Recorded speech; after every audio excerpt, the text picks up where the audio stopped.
We may have to say goodbye to $30 silver soon. I'll explain why in this video and what we should be looking out for in 2025 and beyond. So let's explore.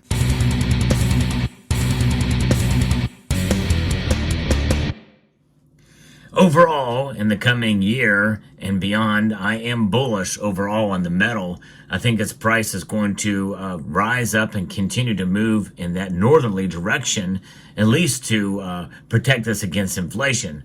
I think most people understand that that's what silver does. In fact, I did a video earlier today that many of you have missed. I'm going to link to it at the end screen of this video, but I hope you will check it out. It is proof as to why silver is a safe haven asset like gold. In fact, it outperforms gold during these times. I explain, it's a very important video. I hope you will check it out. But nonetheless, silver now is under threat. It is under threat indeed. In fact, it very well could fall below $30 an ounce. But will it be able to hold on through the month? We'll try and answer that question here. But first, let's talk about what silver is doing right now. The metals are all down today, save for palladium, and that's after being up for a good portion of the day. In fact, gold is down half a percentage point, down $13.20 to $2,636.90. Silver is down 14 cents now, down 0.47% to $30.55. It did get to a high of $30.73 earlier in the day, and it did fall to a low of $30 flat. That's right. Well, I'm going to be referencing a piece here from FX Leaders that gives us some insight as to what's going on here, because silver will continue its bearish descent, and that is something that we likely can continue to see here.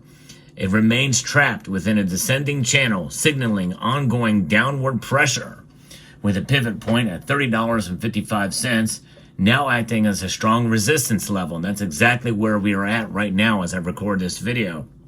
And many barriers lie at $30.58 and extend to $31.44 and $31.85. A breakout above these levels is essential to halt the downtrend. Now, on the support side, silver finds immediate relief at $30.03, with deeper levels marked at $29.65 and $29.16. Here's the critical piece in all of this, and that is the relative strength index. The RSI, as it's referred to, is at 47.8, which indicates a neutral momentum since it's around 50, but because it's less than that, it leans bearish. The 50-day moving average signaling, aligning with the $30.55 pivot, reinforces resistance, while the broader 200-day EMA sustains medium-term bearish outlooks. And there's a lot of things we have to think about associated with that bearish outlook, and that is not only what silver has done so far this year in 2024. Many people, including myself, were thinking, hey, silver is going to continue to stay where it is and continue to rise through the end of the year. I revised my prediction for 2024 up from $28. Yes, for once in my year-end prediction, I was right on silver, so I revised it up to $35 by the end of the year. We didn't quite get there. It got to $34.91. But here we are now, and it is looking likely like we could lose even $30 silver this year, but still it'll be up overall for the year, much more than many expectations had laid out at the beginning of the year. So people got bold in their predictions. But stay tuned, because I still think things are going to get better as we head into 2025 and 26, no matter what the economy does too, by the way. That's an important part here to think about. But what's coming up here? What are we going to be looking at to focus on this week? Market participants are closely monitoring a slew of U.S. economic indicators this week. ISM manufacturing PMI is forecasting at 47.7, signaling contraction in the manufacturing sector. Meanwhile, the JOLTS job openings report, expected to show 7.49 million openings, will provide insight into labor market resilience. Now, the ADP non-farm payroll change is projected to decline to 166,000 from the previous 233,000, coupled with the Federal Reserve Chair Jerome Powell's anticipated comments that will be coming in the middle part of the week. These events could influence silver's near-term trajectory.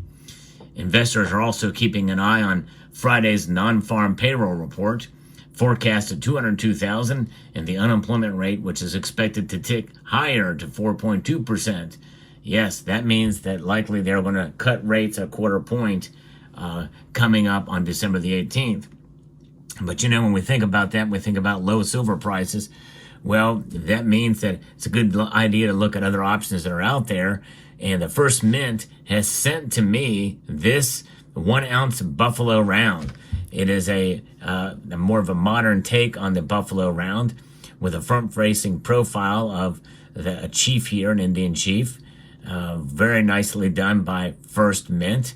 And this is their first struck round they have done, and it is their Buffalo round. It has a proof-like quality. This is struck multiple times to give the exquisite level of detail in this 1 troy ounce 3 nines plus fine silver product here from First Mint.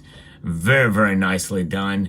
The thing has very nice, very high reflectivity and contrast between the raised areas, giving it that cameo appearance that you would see in an actual proof product.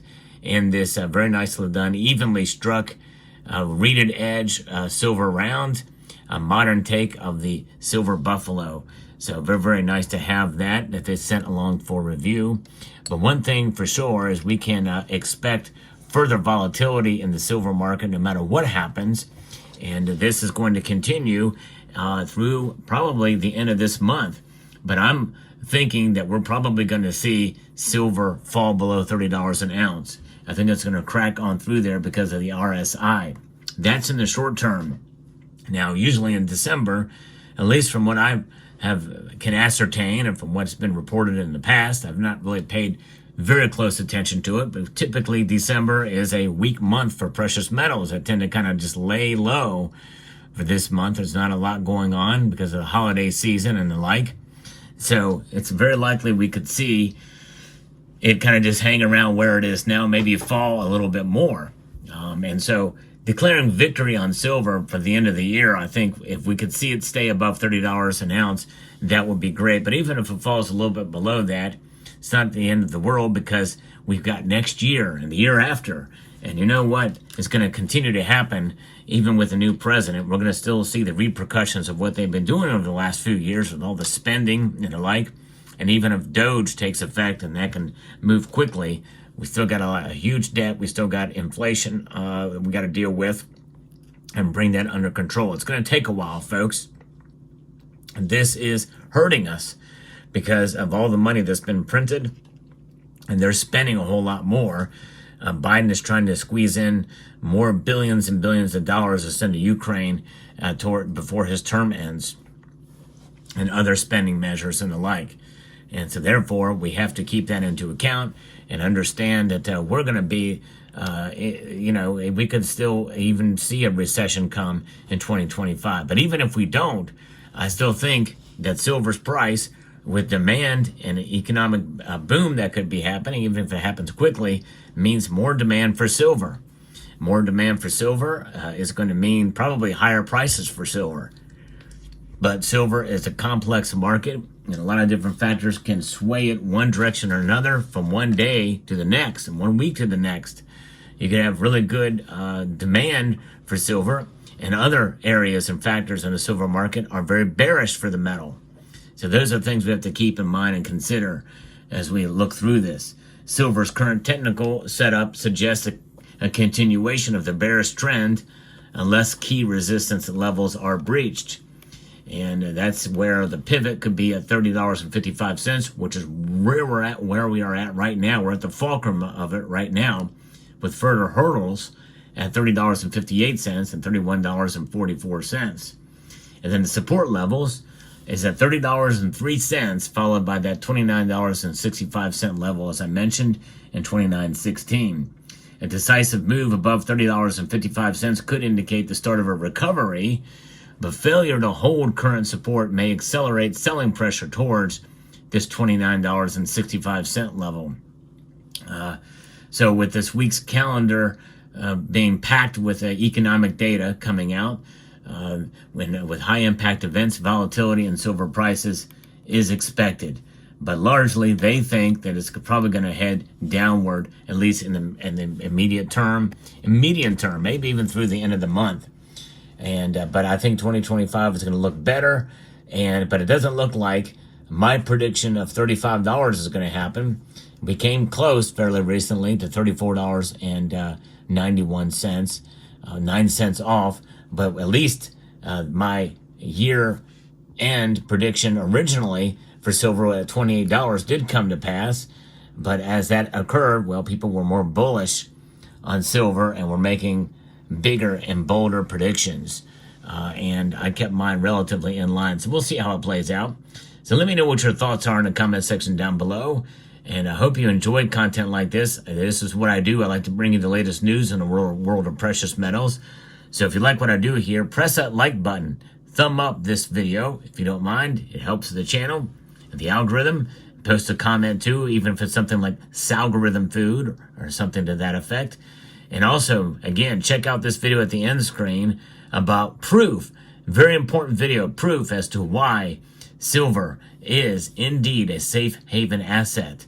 Very important video indeed. So I'd like to extend a multitude of gratitude to you all for taking the time to watch and to encourage you to please rate, share, comment, and subscribe.